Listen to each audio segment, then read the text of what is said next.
Il dit, et Mashiach est venu, non. Il n'était pas le prophète comme Moshe, Mashiach.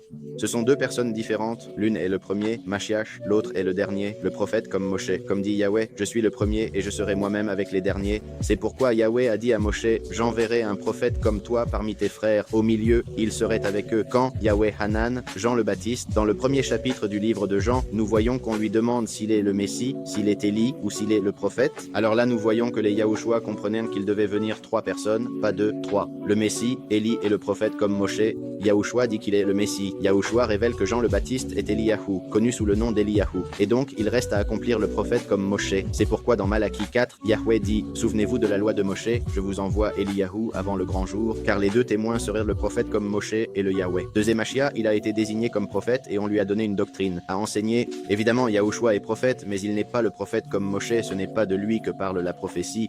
Pour de nombreuses raisons, dans les Écritures, dans le Nouveau Testament et à d'autres endroits, il est clair que Yahushua a dit ne pas être le prophète comme Moshe, mais d'être le Messie. Le prophète comme Moshe a besoin du Messie pour pouvoir accomplir sa mission, tout comme Moshe a eu besoin du nom de Yahweh pour aller libérer le peuple d'Égypte, le dernier a besoin du nom de Yahushua pour libérer le peuple de ce monde. Ils avaient donc besoin de Yahushua en premier, d'où aussi la parabole du fils prodigue. Celui qui n'a jamais péché fait référence à Mashiach, et le fils prodigue fait référence au prophète comme Moshe, qui a d'abord été dans l'erreur, tout comme Moshe a d'abord été fils de l'Égyptienne,